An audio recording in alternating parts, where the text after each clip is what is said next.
प्रदीप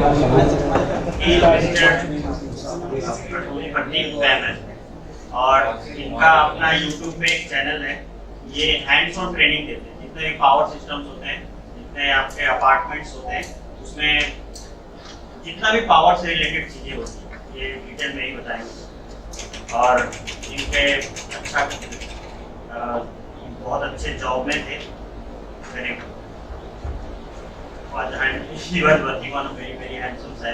उसको रिजाइन करके इन्होंने अपना शुरू किया है और ट्रेनिंग देते हैं, प्रोफेशनली ट्रेनिंग देते हैं, कॉर्पोरेट ट्रेनर है ना। और बाकी इसके आगे के लिए मैं इनवाइट करता हूँ।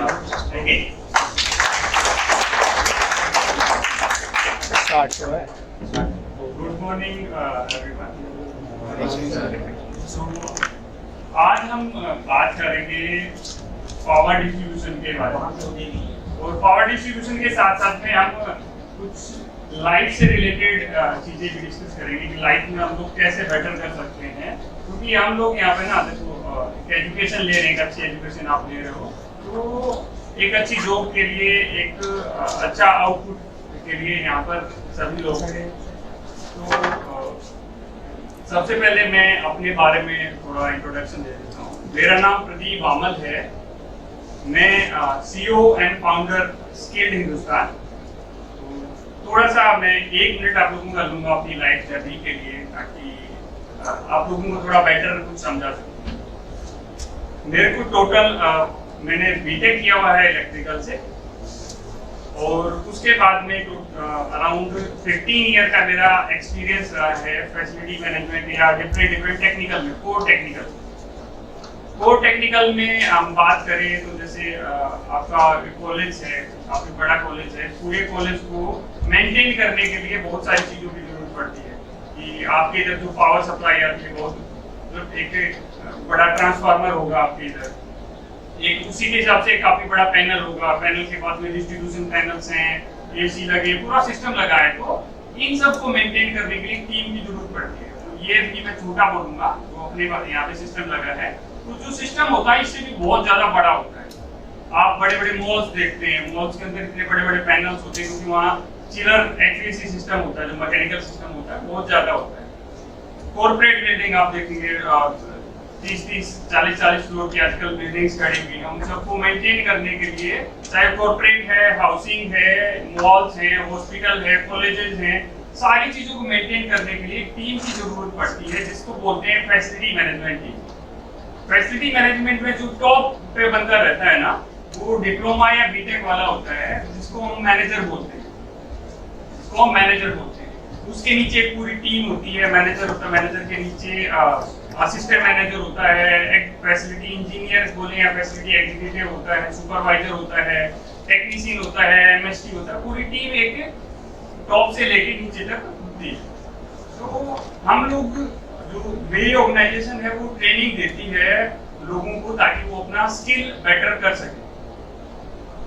मैं अपना जो लाइफ जर्नी मैंने बताया 15 ईयर थे ना, तो मैंने भी बहुत कुछ ऐसी चीजें देखी हैं जो लाइफ में हर्डल है, कि हमें आगे बढ़ने से रोकती हैं। वो हम चाहते हैं ठीक है यार, हमें कुछ न कुछ कोई ऐसी ऑर्गेनाइजेशन हो या कोई भी ऐसा पर्सन हो जो हमें ये बता सके कि आपको कहाँ जाना है, कैसे जाना, आप कैसे एक बेटर लाइफ बना सकते हैं।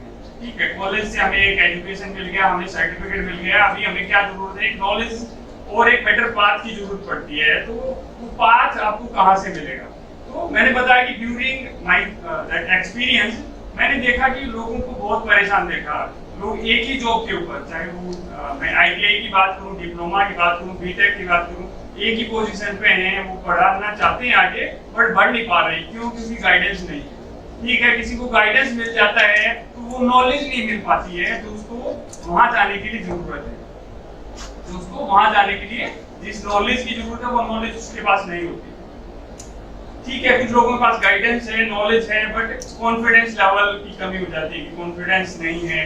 तो जो मेरी ऑर्गेनाइजेशन है, जो हम लोग हैं, वो सारी चीजें आप लोगों को देते हैं। एक आपको बेटर पाथ बताते हैं कि आप यहाँ जाएंगे, इतने दिन में आप ये अचीव कर सकते हैं, आपके गोल सेट करते हैं, और जो चीजें आपको रिक्वायर्ड होती है, रियल लाइफ में रिक्वायर्ड होती है। ऐसा नहीं कि फॉर्मेलिटी की चीज होती है कि ठीक है ऐसे ऐसे करना है। तो जो मेरी टीम में सभी लोग वेल एक्सपीरियंस है, मिनिमम 10 ईयर का जिन लोगों को एक्सपीरियंस है और मोर देन 10 इयर्स।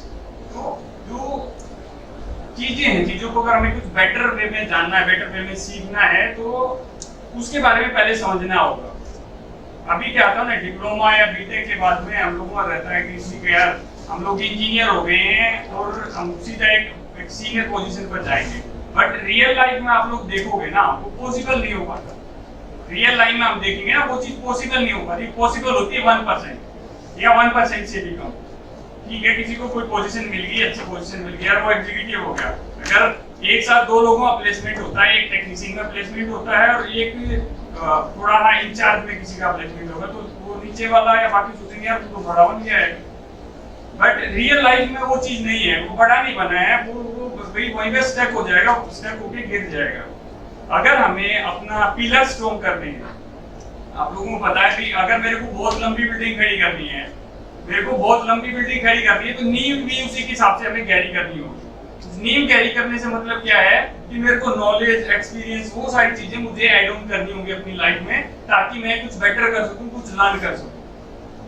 तो अगर आप लोगों को कुछ बेटर करना है, लर्न करना है, तो सबसे पहले है आपको पाथ पता होना चाहिए। ऐसा नहीं है कि मैं ही आपको पाथ बताऊंगा, हो सकता है आपका कोई फ्रेंड है, कोई भी है, उसके बारे में आप लोगों को बता सकता है। पाथ पता होने के बाद में वो नॉलेज आपको कहाँ से मिलेगी, वो नॉलेज आपको देखनी है। फिर और आगे बढ़ना है कि आप एक स्टेबल हो गए एक पोजीशन पे, तो कोई स्टेबल एक जगह पे नहीं रहना चाहता। जो रह जाता है वो मतलब अपनी लाइफ से सेटिस्फाई नहीं होता, क्योंकि उसकी जरूरतें पूरी नहीं होती। एक फिक्स सैलरी है, तो जरूरतें हमेशा बढ़ती रहती हैं और हमें आगे लाइफ में बढ़ते रहना चाहिए। यही एक मतलब लाइफ का मीनिंग भी है। जो लोग स्टक हो गए ना, रुक गए, तो लाइफ का मीनिंग ही खत्म हो जाता है। तो हमें लाइफ में आगे बढ़ते रहना है, वो चीजें, दो चार चीजें मिला के होती हैं। तो आज जो आप लोगों को जो पावर डिस्ट्रीब्यूशन मैं बताऊंगा, तो मैं ऐसे बहुत कम बताता हूँ कि पीपीटी पे मेरे को बताना है। तो मैं रियल लाइफ चीजें, जैसे आप लोगों को कभी कुछ करना होगा तो यहाँ के परमिशन से आसपास में कहीं पे जहाँ पे भी हो सकेगा आप लोगों को पूरा सिस्टम दिखाया जाएगा कि ये देखिए ये वाला ट्रांसफार्मर आया हुआ है, ये ऐसे वर्क करता है, ये चीजें होती हैं, डिस्ट्रीब्यूशन कैसे कैसे होता है, एक ये स्विच तक पावर सप्लाई कैसे आएगी। जब 11 जो जनरेशन होता है, हमारा पावर का जनरेशन होता है, 11,000 वोल्टेज से जनरेशन स्टार्ट होता है। तो अब थोड़ा सा जो हम अपने टॉपिक पे आ जाते हैं कि हमारा टॉपिक क्या है आज का। मेरा मेन टॉपिक था जो आप लोगों को मैंने बताया कि अगर आप लोगों को लाइफ में सक्सेस होना है ना, तो कुछ न कुछ आप लोगों को करना पड़ेगा। मेरे पास अभी मेरे कोर्सेज चल रहे हैं, उसमें डिप्लोमा, बीटेक, हर तरह के बच्चे उसके अंदर इनरोल हैं।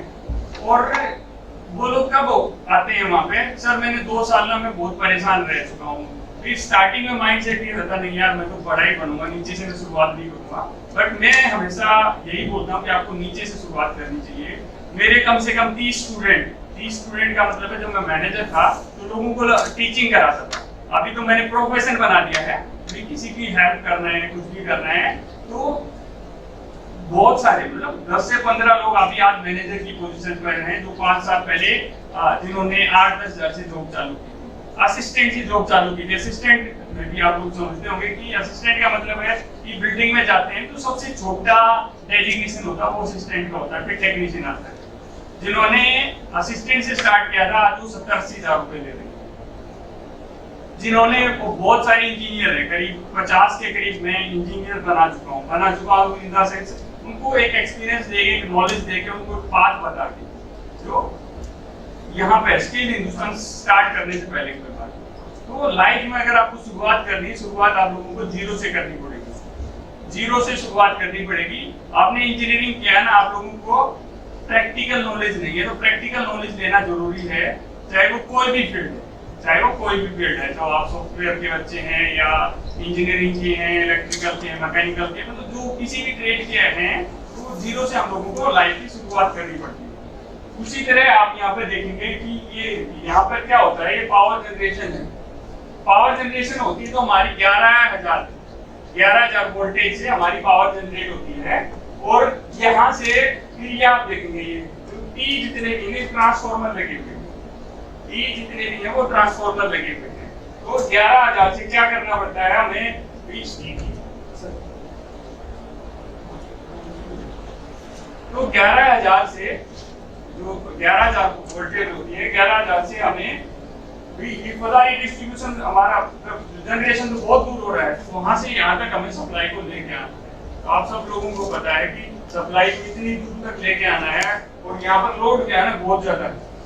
अगर इसी सप्लाई को मैं यहाँ तक लाऊंगा ना तो पॉसिबल नहीं है। तो हम क्या करते हैं, ट्रांसफार्मर लगाते हैं, और ये ट्रांसफार्मर क्या करता है, वोल्टेज को बढ़ा देता है 11,000 से 11 kV से 400 kV तक, ये अलग अलग 132 kV, तो 400 kV तक इस सप्लाई को बढ़ाया जाता है, ताकि वोल्टेज बढ़ेगी तो जो लोड है ना केबल्स के ऊपर वो कम हो जाएगा। तो हम आपने देखो बड़े बड़े पिलर खंभे होते हैं बहुत बड़े बड़े, उनके थ्रू ये एक हमारे सिटी के पास में लेके आते हैं। ये आ गया, ये दूसरा सब स्टेशन है हमारा सिटी, जो हमारे सिटी के अंदर पावर सप्लाई है, तो ये वाला। यहाँ क्या होता है, यहाँ पर हम 132 kV, आप लोग देखेंगे ना जहाँ बड़ा सा ट्रांसमिशन लाइन लगी रहती है, वो 132 kV की होती है। 132 kV आती है हमारे सिटी के अंदर, तो 132 से फिर देखिए, फिर यहाँ पे ट्रांसफार्मर लग जाता है, 132 से ये कर देता है 33 में कन्वर्ट कर देता है, 33 में कन्वर्ट कर देता है।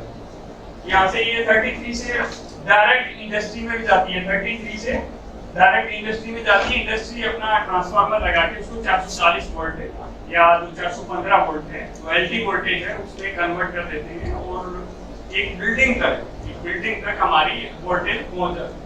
इसी तरह अगर हम आगे का देखें तो ये वेरी करता है ट्रांसफार्मर, ये 33 का भी लगा देते हैं, 11 kV का भी लगा देते हैं, 33 से 420 415 तो वोल्टेज हमारी स्टैंडर्ड वोल्टेज।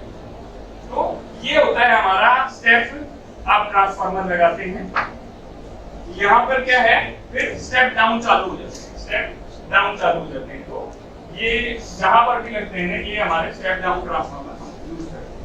तो मैं इसको अपनी आप लोगों की लाइफ से थोड़ा सा सोच रहा था यार कैसे, तो मैं इसको कोरिलेट करके देख रहा था। कोरिलेट कैसे कि ये वो जगह है, ये वो कॉलेज है, मैं इसको आपका कॉलेज मानता हूँ कि यहाँ पे ना आप लोगों को जनरेट किया जा रहा है, आपको जनरेट किया जाता है एक नॉलेज देके बेसिक, और आपको एक सर्टिफिकेट मिल जाता है, आप अपना जो क्वालिफिकेशन है वो कंप्लीट कर देते हैं।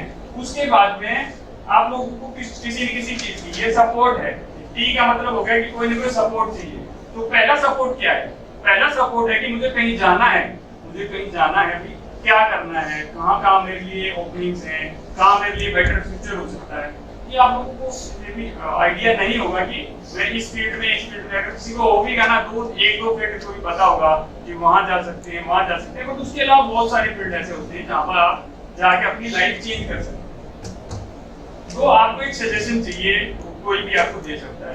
तो इसके बाद में आगे ठीक है, किसी ने आपको सजेशन तो दे दिया यार आप ना यहाँ पे चले जाओ, ठीक है वहां चला तो जाऊं, वहां जाने के लिए कुछ नॉलेज की जरूरत पड़ेगी, कुछ नॉलेज की जरूरत पड़ेगी। वो नॉलेज कहाँ से आएगी, नॉलेज देखो आपने कॉलेज में आपको क्या दिया है, थ्योरी आप लोगों ने पढ़ी है, बट यहाँ पे क्या है प्रैक्टिकल नॉलेज की जरूरत है अपनी लाइफ में। और थोड़ा सा स्मूथ होने के लिए हमें क्या है प्रैक्टिकल नॉलेज की जरूरत है। प्रैक्टिकल नॉलेज हमें कैसे मिलेगी, किसी न किसी पर्सन के थ्रू मिलेगी। हम अभी आजकल क्या है यूट्यूब के थ्रू कुछ सीख सकते हैं, और अदर भी बहुत सारी चीजें जहाँ से हम अपनी टेक्निकल नॉलेज को इम्प्रूव कर सकते हैं। बट एक चीज स्टेप हो जाती है वहाँ पे, स्टेप कहाँ पे हो जाते हैं, जब मुझे किसी से डॉट लगाना पड़ता है, भाई ये चीज होती है, सर ये स्टेप अब क्यों जरूरत पड़ी यहाँ पे, वीडियो मैंने देख तो लिया क्या है, बट कुछ क्वेरीज होती है, क्वेश्चन होते हैं, वहाँ पे डॉट लग जाता है कि आगे कैसे जाऊँ, कैसे करूँ, कैसे नहीं करूँ। ये हर फील्ड में है, मैकेनिकल वाले के लिए भी और कंप्यूटर साइंस वाले के लिए, सबके लिए ऐसा ही होता है कि भाई यहाँ पे आगे नहीं डॉट लग जाता है कि कैसे करूँ, यहाँ से आगे कैसे जाऊँ। तो आपको प्लेस देखना पड़ेगा, जगह देखनी पड़ेगी। अगर अपने आप ठीक है आपको कहीं पर प्लेसमेंट मिल गया तो वो ग्रोथ क्या होगी ना, बहुत स्लो होगी। हो सकता है कि आपको जिस पोजीशन पे या जिस जगह पे आप एक साल या 1.5 साल में पहुंच सकते हैं, आपको 2 साल 2.5 साल लग सकते हैं। तो एक आपको यहाँ पर ना एक नॉलेज की जरूरत पड़ेगी, ठीक है। नॉलेज होगी, आपने सपोज XYZ जगह से किसी भी नॉलेज ले ली। नॉलेज के बाद में फिर हम आगे चले जाते हैं। नॉलेज के बाद में आता है एक्सपीरियंस। नॉलेज के बाद में आता है एक्सपीरियंस। एक्सपीरियंस और नॉलेज दोनों अलग अलग चीजें हैं। नॉलेज और एक्सपीरियंस दोनों अलग अलग चीजें हैं। जब नॉलेज को हम थोड़ा सा ऐड करते रहते हैं तो वो एक्सपीरियंस बन जाती है, ठीक है। मैं नॉलेज किसी चीज की नॉलेज ऐड कर रहा हूँ जैसे भाई कोई भी बिल्डिंग में हमें टेक्निकल से बात करता हूँ कि काम कर रहे हैं, कुछ कहीं फॉल्ट आएंगे, कुछ प्रॉब्लम आएगी, ठीक है। आपने पढ़ रखा है कि उसको कैसे रेक्टिफाई करना है। फॉल्ट आएगा डिफरेंट तरह का हो सकता है, कुछ और हो सकता है, कोई और चैलेंज हो सकता है। तो वो चैलेंज जब हम देखते हैं ना, वो जब चैलेंज हम देखते हैं तो वो हमारा एक्सपीरियंस बन जाता है। और फाइनली किसी भी कंपनी को क्या जरूरत है, एक वेल टैलेंट पर्सन की जिसको एक अच्छी नॉलेज और एक अच्छा एक्सपीरियंस। तो अगर आपको एक अच्छी नॉलेज, फिर ये स्टेजेस आ जाती है भाई। पहले आपने 0 से स्टार्ट किया, टेक्नीशियन के लेवल पे आप पहुंच गए, टेक्नीशियन से सुपरवाइजर बन गए, सुपरवाइजर से इंजीनियर बन गए, इंजीनियर से मैनेजर बन गए, मैनेजर से सीनियर मैनेजर, ऑपरेशन मैनेजर, या जो भी आपकी उसमें जो एक डेजिग्नेशन हो सकती है। तो वो चीजें कैसे होंगी? वो चीजें होंगी जब आप उसके लिए कंटिन्यू एफर्ट करेंगे। और वो कंटिन्यू एफर्ट नहीं हो पाते। मैं ये सारी चीजें आपको कैसे बता रहा हूँ, मेरी रियल लाइफ एक्सपीरियंस से। मैं उसी जगह से, जो मेरी टीम है, मैंने चारों तरफ देखा है कि किस तरह के चैलेंज होते हैं, किस तरह की चीजें होती हैं। तो ये पूरा हमारा एक लाइफ साइकिल ही मैं समझता हूँ कि ये हमारा लाइफ साइकिल है। लाइफ साइकिल में अलग अलग तरह के हर्डल आते हैं, अलग अलग तरह की प्रॉब्लम आती है, उनका हमें रेक्टिफिकेशन देखना है कि कैसे वैसे हो सकता है। तो मेन रीजन ये भी था मेरी ऑर्गेनाइजेशन स्टार्ट करने की, ठीक है, लोगों को एक नॉलेज कहाँ से मिले। तो मैं सर ने जैसे बताया कि मैं एक अच्छा पे स्केल, मेरे को बहुत अच्छा पे स्केल था, मेरे को जरूरत नहीं थी सब कुछ, बट मेरे को लगा कि यार जरूरत है किसी न किसी को मेरी जरूरत है। कोई न कोई बैठा हुआ है जिसको मेरी जरूरत है, जो लाइफ में आगे बढ़ना चाहता है, जो स्टक हुआ पड़ा है। तो मैंने अपनी जॉब से रेजिग्नेशन देके मैंने की एक स्किल्ड हिंदुस्तान की शुरुआत की, और अभी आज आप लोगों के सामने अभी थोड़ा सा और आगे बढ़ते हैं कि पावर डिस्ट्रीब्यूशन पे हम बात कर रहे हैं तो कैसे कैसे होता है। ये देखिए, ये ट्रांसफार्मर है हमारे, ये हमारा स्टेप डाउन ट्रांसफार्मर है। देखने में दोनों एक जैसे दिखते हैं, ऐसा कुछ मेजर डिफरेंस नहीं होता कि स्टेप अप स्टेप डाउन को मैं देख के बता सकता हूँ। दोनों देखने में ऐसे होते हैं, बट उनकी जो अंदर वाइंडिंग वगैरह होती है वो थोड़ी सी डिफरेंट होती है। अभी पावर जो सिस्टम डिस्ट्रीब्यूशन पैनल होते हैं, ये पैनल आप देख पा रहे हैं, इसको बोलते हैं, ये हमारा HT का ब्रेकर है। HT सब लोग समझते होंगे, हाई टेंशन। एक होता है LT, जो हमारे इधर वोल्टेज है चल रही है, इसको LT बोलते हैं, लो टेंशन। ये पैनल है हमारा HT का। HT के पैनल के अंदर एक ब्रेकर लगता है, जैसे अभी यहाँ पर स्विच है, तो जितने भी स्विच है ना वो ब्रेकर है, एक तरह ब्रेकर है। MCB है आपकी, वो एक ब्रेकर है। तो ये HT का ब्रेकर है। इससे भी एक बड़ा ब्रेकर होता है जिसको SF6 बोलते हैं। उसके अंदर SF6 गैस होती है, सल्फर हाइड्रोक्लोराइड गैस होती है, इसलिए उसको SF6 ब्रेकर बोलते हैं। ये हमारा वैक्यूम सर्किट ब्रेकर है, VCB है। इस ब्रेकर को VCB बोलते हैं। अगर आपकी इधर भी सप्लाई आई तो हो सकता है कि ये VCB आपके इधर लगाओ, क्योंकि जहां पे भी HT सप्लाई को बंद और चालू करना पड़ता है वहां हम इस ब्रेकर को लगाते हैं, और ये ऑटोमेशन में ऑन ऑफ होता है। और इसकी अपनी भी सेफ्टियां होती हैं कि कहीं कुछ फॉल्ट हो जाएगा, तो कुछ ट्रांसफार्मर में कोई फॉल्ट हो गया, कहीं पे कोई हो गया, तो वो सब इसको ट्रिपिंग देती है। ट्रांसफार्मर है, ट्रांसफार्मर भी अलग अलग तरह के होते हैं। जो जैसे step up transformer, step down transformer, core transformer, shell very type, तो डिफरेंट के हो गए। जैसे कूलिंग के आधार पर कहें oil type transformer, dry type transformer, अगर कनेक्शंस के आधार पर के बहुत सारे ट्रांसफार्मर होते हैं। जो अपने इधर मोस्टली यूज होता है वो ऑयल टाइप या dry type step down transformer use करते हैं, जो बिल्डिंग्स के अंदर यूज करते हैं। और इस तरह का ब्रेकर होता है। ब्रेकर में ऊपर आप देखेंगे इसकी पैरामीटर्स हैं, सेफ्टी वगैरह हैं, वो सारी चीजें यहाँ पे मेंशन है। इसके बाद में ये देखिए ये ट्रांसफार्मर है, ये ओवर ट्रैक ट्रांसफार्मर है। इसके अंदर ये सारी चीजें, कंजर्वेटर लगा हुआ है, एक्सप्लोजन वेंट है, आपका लेवल दिखाता है, लेवल इंडिकेटर है, ये इधर सेफ्टी एंड टेम्परेचर वाइंडिंग का कितना ज़्यादा। तो हर चीज की कोई भी इक्विपमेंट है ना, इक्विपमेंट को बेटर मेंटेन करने के लिए उसके अंदर कुछ सेफ्टियां लगाती हैं, कभी कुछ फॉल्ट हो जाए तो वो ट्रिक हो जाए। तो उसी तरह लाइफ में अगर हमें अपनी सेफ्टी देखनी है ना, तो एक बेटर लर्निंग आपके पास है। जैसे भी कोविड आया था तो 50% लोगों को निकाल दिया गया था कंपनी से। वो किस तरह हुआ था कि जिसको कम नॉलेज है ना, कम नॉलेज है, कम एक्सपीरियंस है, तो उसको कंपनी ने निकाल दिया और उसके लिए फिर प्रॉब्लम बन गया, कहाँ जाऊँ कैसे जाऊँ। तो आपके पास एक पावरफुल नॉलेज है ना, मतलब आप सारी चीजों से युक्त है, सब सेफ्टी आपके अंदर है, आपको पता है ये दिक्कत हुई, कोई नहीं, आज यहाँ कर लेंगे, यहाँ कर लेंगे, क्या कर लेंगे। तो अपने स्किल्स को हमेशा कुछ न कुछ एक्स्ट्रा, कुछ न कुछ स्किल हमें अपने रखने पड़ते हैं। ठीक है यार, देखो प्रॉब्लम कभी भी कुछ भी आ सकती है, तो अपने आप को हमेशा एक अपर लेवल है ना, हमें अपर लेवल पे हमें रखना चाहिए। ये आ जाता है हमारा फिर एलटी पैनल।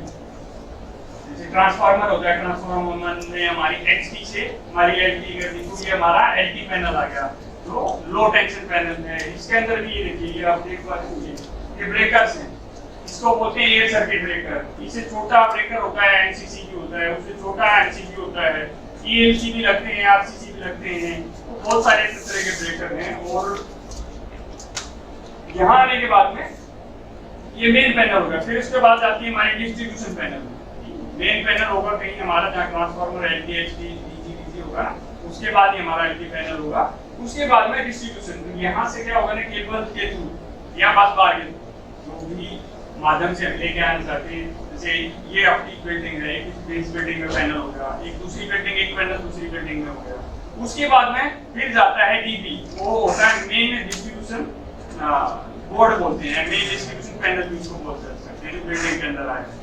वहां से फिर पूरी बिल्डिंग में केबल से चला जाएगा, वो बोलते हैं डीपी, डिस्ट्रीब्यूशन बोर्ड, जहाँ पे आप लोगों ने देखा होगा कि बहुत सारी एमसीबी लगी होगी, बहुत सारी एमसीबी लगी रहती है, तो वो होता है हमारा डिस्ट्रीब्यूशन बोर्ड। तो डिस्ट्रीब्यूशन बोर्ड से हमारा जो एमसीबी है उससे सीधे हमारे बोर्ड तक सप्लाई आ जाती है। तो ये होता है पूरा हमारा जो 11 kV जहाँ पे बनती है, और से हमारे स्विच तक कैसे कैसे सप्लाई करती है। मेरा मोटो आप लोगों को, ठीक है यार, ये बहुत बड़ी चीज नहीं है जो मैंने आप लोगों को बताई। मेरा मेन मोटा था जो मैंने पहले आप लोगों को बताया कि लाइफ में ना चैलेंजेस बहुत आएंगे, बहुत सारी चीजें ऐसी आएंगी जो हमारे लिए हर्डल रहेंगी, तो हमें ये देखना है कि हम उससे कैसे बाहर निकलना है। वो क्या होगा कि आपको कोई अच्छा सजेशन देने वाला है, वो आपको वहाँ से हेल्प कर सकता है बाहर निकालने के लिए, और अपनी नॉलेज को गेन करके, अपनी क्वालिटी को गेन करके हम एक अच्छी जगह जा सकते हैं, एक अच्छा आउटपुट ले सकते हैं। तो ये सारी चीजें हैं तो हमें एक आगे लेके जाती हैं। तो मेरी तरफ से आज इतना ही था। अभी आप लोगों को मेरे से कुछ पूछना है तो आप लोग पूछ सकते हैं, अगर मैं आप लोगों की किसी तरह हेल्प कर सकता हूँ तो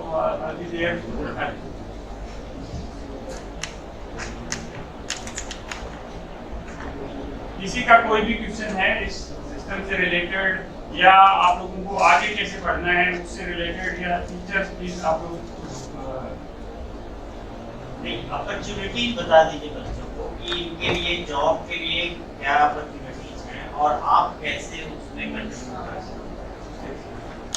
सर का ना बहुत अच्छा क्वेश्चन है, जो मेन रिक्वायरमेंट है सर की वही यही है। तो मेरा अभी मैं लास्ट 6 मंथ से मैं मेरी ऑर्गेनाइजेशन के साथ में हूँ, तो 6 महीने में ना जो हमारे पास है अभी कि हम आपको कहाँ कहाँ सपोर्ट कर सकते हैं, और उसके अलावा आप कहाँ कहाँ जा सकते हैं, कि मैं दोनों की बात करूँगा। मेरा जो टोटल एक्सपीरियंस है फैसिलिटी मैनेजमेंट का है। फैसिलिटी मैनेजमेंट में वो सारे लोग जा सकते हैं जिन्होंने इलेक्ट्रिकल से, इलेक्ट्रॉनिक से या मैकेनिकल से अपना डिप्लोमा या बीटेक किया। उन्हीं सब लोगों के लिए वहाँ पर ओपनिंग्स हैं। उनको 0 से स्टार्ट करना है। 0 से स्टार्ट करने का मतलब है कि 12,000 13,000 रुपए से स्टार्ट करके, 12,000 से 18,000 से स्टार्ट करके आप 1-1.5 लाख रुपए तक सैलरी बहुत आराम से आपको मिल सकती है फैसिलिटी मैनेजमेंट सर्विस।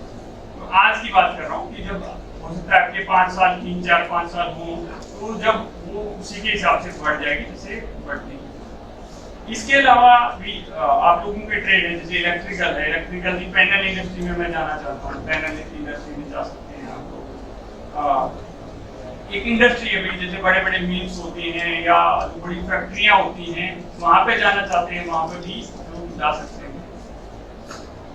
जो आपके मैकेनिकल वाले हैं, मैकेनिकल वालों के लिए भी वही रहते हैं कि भाई जहाँ पर आप लोगों को बताया फैसिलिटी में मैंने बता दिया, आप लोग जा सकते हैं, जैसे बड़े मिल्स हैं या बहुत बड़ी बड़ी इंडस्ट्री है, वहां पे जाना चाहिए, जा सकते हैं। बट मैं थोड़ा सा ना लोगों को मना करता हूँ वहां जाने को, मैं लोगों को थोड़ा मना करता हूँ वहां जाने के लिए, यार वहां थोड़ा इतना अच्छा नहीं जाने के लिए। क्यों? क्योंकि देखो यार, एक इंडस्ट्री में या फैक्ट्री में जाते हैं एक तो साउंड पोल्यूशन मिनिमम है ही है, होगा, हीट होती रहती है, अधिक जगह हीटिंग का से रिलेटेड कुछ होता है, पॉल्यूशन होता है। देखो मैं ऐसा नहीं करता, मैं बोलूँगा कोई नहीं जाएगा तो वहां पर भी जरूरत है लोगों की, बट यहाँ पर भी आप कोर नॉलेज, जो फैसिलिटी मैनेजमेंट में आप लोग कोर नॉलेज अपनी ले सकते हैं। एक आपको बहुत अच्छा एक सिस्टम मिलता है, आपको जो अपने घर के पास मिल जाएगी, क्योंकि सिटी में ना, हर सिटी जो बड़ा एक सिटी है, हर किसी के घर से नजदीक में, तो किसी भी एक बड़े सिटी में जहाँ पर मॉल्स हैं, शॉपिंग कॉम्प्लेक्स हैं, जो कॉर्पोरेट ऑफिसेज हैं, तो वहाँ पर आप लोग को इजीली जॉब मिल सकते हैं और ग्रोथ के भी अच्छे चांसेस हैं।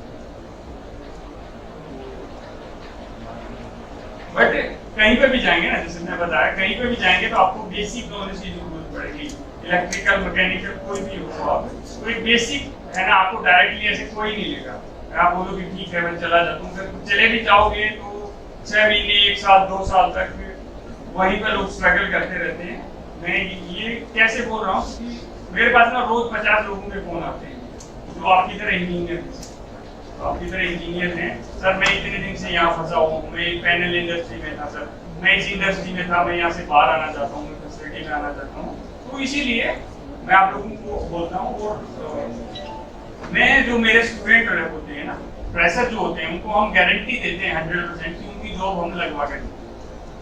और ऐसा नहीं कि उनकी जॉब हमने लगा दी और फिर भाई हम आपको जानते नहीं हैं, और जो जॉब लगाते हैं उसके कोई चार्जेस नहीं है, फ्री ऑफ कॉस्ट। अगर किसी को नॉलेज है, कहता है सर मेरे को नॉलेज है बट मेरे पास जॉब नहीं है, तो हम उनको हेल्प करते हैं, थोड़ी बहुत हेल्प करके, अगर किसी का हो सकता है, मतलब फ्री में किसी की हेल्प का हो सकता है कि तो कुछ भैया कुछ बेसिक हेल्प चाहिए है, कुछ गाइडेंस चाहिए, तो वो उसका कोई चार्जेस नहीं है। अदरवाइज हमारे पास एक्सपर्ट्स हैं, जो चार्जेस हैं, चार्जेस किस चीज़ के होते हैं, एक्सपर्ट्स के हैं। हमारे पास एक्सपर्ट्स हैं आपको पैनल के बारे में सिखाने के लिए, मैकेनिकल, बीजी सिस्टम, चिलर, उन सबको सिखाने के लिए तो एक्सपर्ट्स हैं। एक्सपर्ट मतलब बहुत हाई लेवल के लोग हम रखते हैं, जिन्होंने सब कुछ अपने हाथ से किया है, बहुत सारे एक्सपीरियंस, नॉलेज जिनके पास। तो आप लोग मेरा मतलब फ्री में आप लोगों को लर्न करना है, मेरा यूट्यूब चैनल है स्किल्ड हिंदुस्तान, तो आप लोग यूट्यूब पे सर्च करेंगे तो वहाँ से आपको मिल जाएगा। आप लोग देख सकते हैं कि मैंने अपना लाइव एक्सपीरियंस, बहुत सारी वीडियो हैं, करीब 400 से ज़्यादा वीडियो हैं, तो वहाँ पर जाके मेरा लाइव एक्सपीरियंस जो भी मैं हो सकता है नहीं बता पाया हूँ, तो वहाँ पे आप सीख सकते हैं। इंटरव्यू कैसे दिए जाते हैं, बहुत सारी तरह की चीज़ें हैं। अगर किसी ने मेरी यूट्यूब ही खाली देख लिया ना, तो उसको पेड कोर्सेज या कुछ लेने की जरूरत नहीं।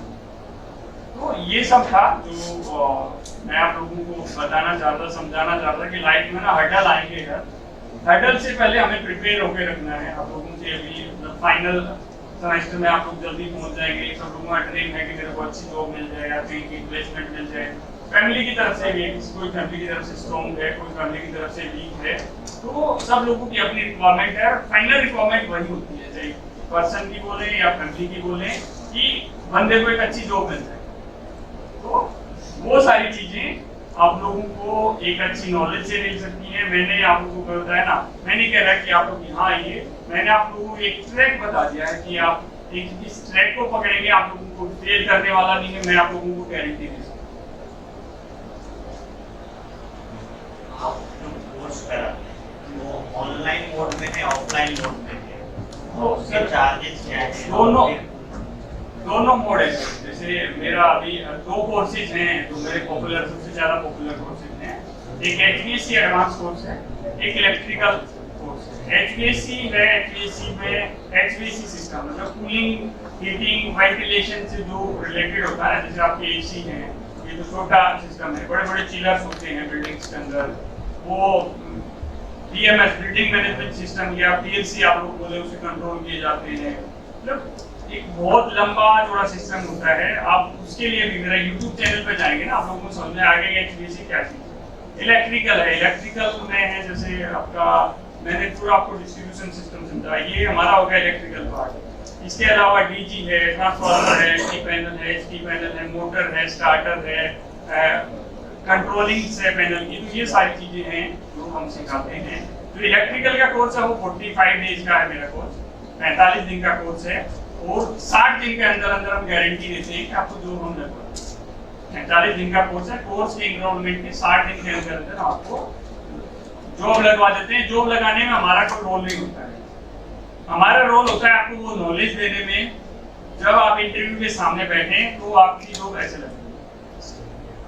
तो ऐसा नहीं है कि हम इंटरव्यू को बोलते हैं कि सर इसकी जॉब लगा दीजिए या कुछ नहीं है, हम कुछ नहीं, हम हमारे पास कॉन्टैक्ट्स हैं, एक दिन में हम 100, 200, 300 जॉब आती रहती है, तो वहां पर आप लोगों को भेजा जाता है, आपको अपने बलबूते पर, अपने दम पर जॉब मिल जाती है। HVAC का कोर्स है वो 30 दिन का कोर्स है, और उसका चार्जेस है 3000 रुपीज। दोनों कोर्सेज में, HVAC के कोर्स में 7 दिन हम ऑफलाइन क्लासेस कराते हैं। ऑफलाइन से मतलब है कि जहाँ पर वो सारा सिस्टम होगा ना, आपको उस बिल्डिंग में ले जाया जाएगा, वो सारा सिस्टम दिखाया जाएगा। इलेक्ट्रिकल का कोर्स है, उसमें 10 से 12 दिन आपको एक ऐसी बिल्डिंग में आपको ले जाया जाएगा जहाँ पर पूरा सिस्टम लगा हुआ है, ट्रांसफार्मर लगेंगे, LT, मतलब जो पहले आप लाइव या ऑनलाइन सीखेंगे वो सारी चीजें आपको विजुअलाइज कराई जाएंगी कि ऐसा होता है, ऐसे वर्क करता है, ऐसे प्रॉब्लम आती है। तो उसके बाद बहुत इजी होता है जो को किसी लिए जो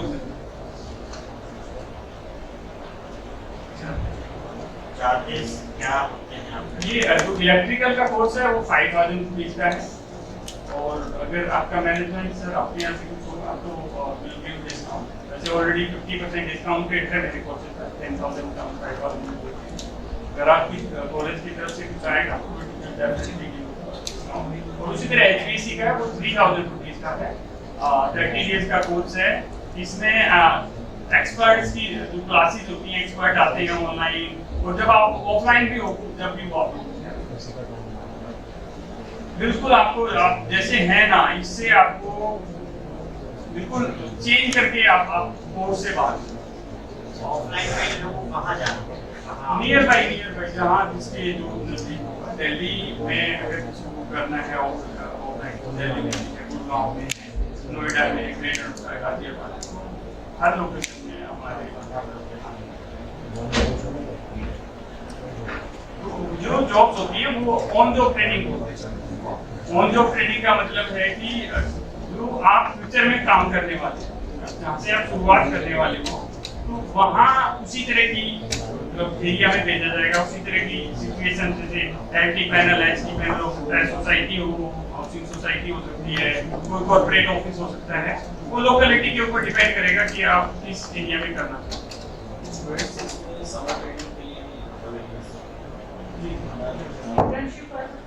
हाँ जी,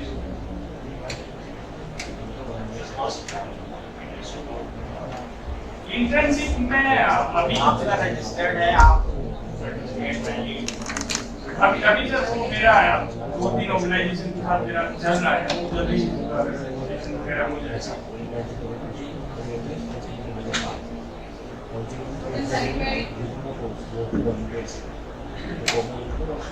किसी को भी कुछ नहीं पूछना है, कुछ लोगों के आने वाले समय में यही काम आने वाला है, जॉब के लिए। देखो, ये मैं आप लोगों को बोलूंगा, जैसे ऐसे चुप रहना ना, ये भी एक बहुत नेगेटिव पॉइंट है। मैं अपनी क्लास में ना बच्चों को, जो मतलब लाइव क्लास चलती है, बहुत सारे बच्चे होते हैं, तो उनसे बात करता हूँ, जो लोग नहीं बोलते ना, वो भी एक बहुत बड़ा वीक पॉइंट है। कुछ तो होगा यार माइंड में, कुछ भी पूछ सकते। तो मतलब चुप रहना भी नहीं है, एक नेगेटिव है। ये भी हम सिखाते हैं कि आप चुप कैसे ना रहें, आप कैसे क्वेश्चन पुट करें, ये भी एक क्लास का टॉपिक है। तो चुप रहना भी देखो यार, ऐसा नहीं है क्या किसी को जॉब नहीं चाहिए, क्योंकि सबको चाहिए है। हो सकता है कि 2-3 लाख लोग ऐसे हों जो सोच रहे हैं यार मैं अपना बिजनेस देख लूंगा या बहुत प्रॉपर्टी या कुछ नहीं, मतलब हो सकता है वो 1% हो सकता है, बट बाकी का रिक्वायरमेंट तो वही होगा ना कि वर्किंग ही करना है, किसी को किसी में करना है, किसी को किसी को। तो मुझे भी कुछ, मेरा भी एक्सपीरियंस गेन होगा, इसीलिए मैं चाहता हूँ कि आप लोग कुछ पूछेंगे, that will be good for.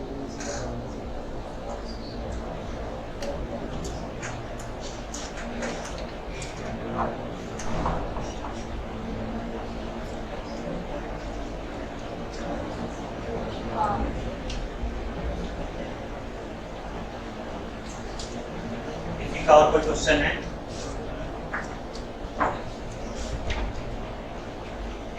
Sir का आज का सेशन आप लोगों को कैसा लगा? इंफॉर्मेटिव था और साथ ही साथ आपके लिए यूजफुल था। आज तक मुझे एज ए फैकल्टी को ये चीज़ लगा, आप एक यहाँ से हम लोग आपको नॉलेज देते हैं, यहाँ से आप हैंड्स ऑन एक्सपीरियंस लीजिए, एक बहुत यूजफुल चीज़ सर करवा रहे हैं, है ना, और समाज की भलाई के लिए करा रहे हैं। तो आप रजिस्टर कर सकते हैं, अगर आप पेड करना चाहते हैं रजिस्टर कर सकते हैं, और आप फ्री में चाहते हैं तो यूट्यूब चैनल है इनका, वहाँ से आप नॉलेज गेन कीजिए, इंटरव्यू दीजिए। और सर आप बहुत बहुत धन्यवाद अपना समय निकालने के लिए। और है आपका जैसे स्टूडेंट्स, जैसे अपने ट्रांसफार्मर है आपका, ट्रांसफार्मर में 3 फेज है आपका, ट्रांसफार्मर डिस्ट्रीब्यूशन है आपका, हाई लेवल लो लेवल के पावर ट्रांसफार्मर है। इसमें अगर आप ट्रेनिंग करते हैं तो हैंड्स ऑन जो आपकी ये आपका मैकेनिकल डिपार्टमेंट जो पीछे रखा हुआ है, ये हमारा ऐसे ही अपने कॉलोनी के पास रखा हुआ ट्रांसफार्मर, इंडस्ट्री के पास है, सब स्टेशन के पास है। सब स्टेशन में भी 2 होता है हमारा, एक प्राइमरी सब स्टेशन होता है और सेकेंडरी होता है। तो वहाँ पे आपको इंटरटेन कोई नहीं करेगा, by this resource you can get a real example of the working on the transformer. तो वहाँ पे आप देख सकते हैं बफर डिले क्या होती है, आपका रियल लाइफ एग्जांपल। वहाँ पे सल्फर हेक्साफ्लोराइड गैस का यूज़ किया जाता है सर्किट ब्रेकर में, वो कोई यूज़ नहीं कर सकता, मतलब उसके बहुत कम लिमिटेड बनते हैं जो हैंड्स ऑन प्रैक्टिस कराते हैं, लिमिटेड है। तो ये सारी चीज़ें आपको अगर लर्न करना है तो you can avail things. But भी सर अगर अपने पास ट्रांसफार्मर है, अगर बच्चे देखना चाहते हैं, समझना चाहते हैं, तो हम ट्रेनिंग दे सकते हैं। आप यूट्यूब पे देखना, मेरा वही होता है कि इक्विपमेंट के ऊपर ही ट्रेनिंग होती है। अगर आप लोगों का है कि अभी ट्रांसफार्मर के बारे में कुछ बेसिक आप लोगों का फंडामेंटल कुछ क्लियर करना है, तो आज से है, ठीक है, अंदर तो क्या है, कोर्स है, कुछ चीज़ें हैं, वो भी आप लोगों को क्लियर करेंगे। तो अगर आप लोगों का हैंड ऑन कुछ है या देखना है तो एक कोर्स